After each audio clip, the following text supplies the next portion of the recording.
money. We're not a new cult or anything like that, but we've come with some brilliant good news. Now, the more observant among you will have noticed I have a ladder. Now, I want you to imagine with me this evening that every rung of this ladder represents a different level of goodness. So down here at the bottom, it's not so good. But then go up a rung and you're getting better. Now, folks, if this ladder represented goodness, I wonder which rung you would think you could stand on. How high would you go? Would you go higher or would you go lower? You might say, well, I'll perhaps be a bit higher than that. Maybe I'll even get halfway up. Would you go right to the top, be really, really good? I think most of us say, no, stop here. Halfway is about where I am. I'm average. I'm not really bad. I'm not brilliant, but I'm okay. Now, folks, here's my question to you tonight. If this ladder represented levels of goodness, which level do you think God's standard of goodness would be? Do you think it'd be halfway up? Do you think it'd be 3/4 of the way up? Now, I'm not going to stand on the top because I'll fall off. But do you think it would be the top? Folks, let me tell you, if this ladder represented levels of goodness, God's standard wouldn't be halfway, 3/4 of the way, or even the top. I'll tell you where it would be, folks. Are you listening? God's standard would be the moon. Do you know what that means? Everyone here falls 1,000,000 miles short of God's standard. Me included. Doesn't matter how high you get. How short am I of the moon? Where's the moon, folks? Can I reach it? Am I near it? No. Can you reach God? No. Can you ever get close to his standard? Never. You've no chance. Any more than I can climb this ladder and do what Neil Armstrong did and step on the moon. Folks, it's impossible. That is why you can never work your way up to God. You see, some people think that religion is like a ladder. Have you heard that? You climb higher and higher. So you start down here and you go to church. And then you pray.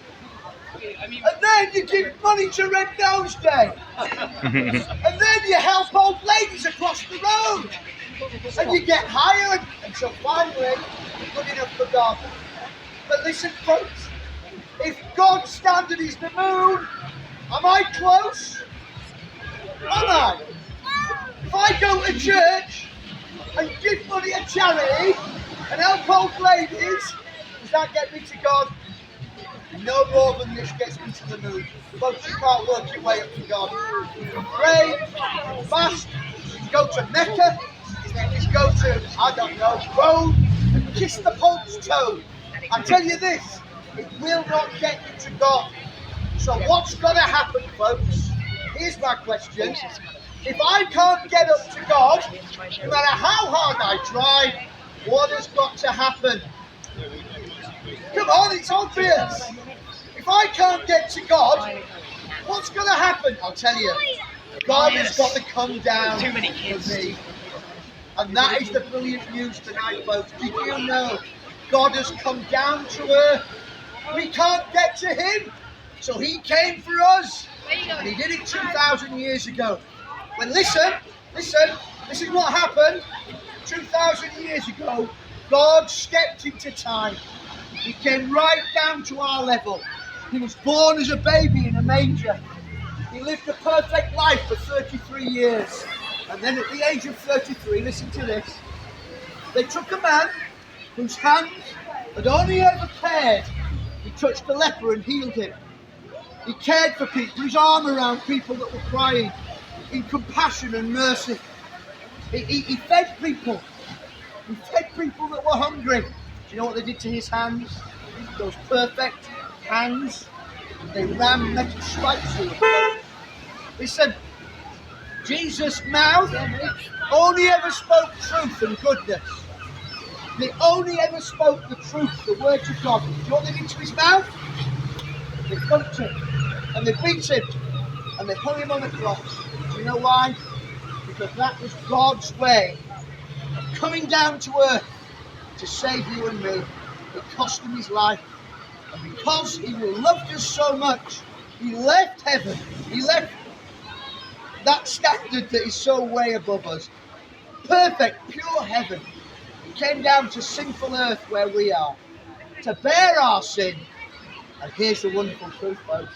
Listen, if you will put your trust in him, if you will ask him to forgive you, do you know what?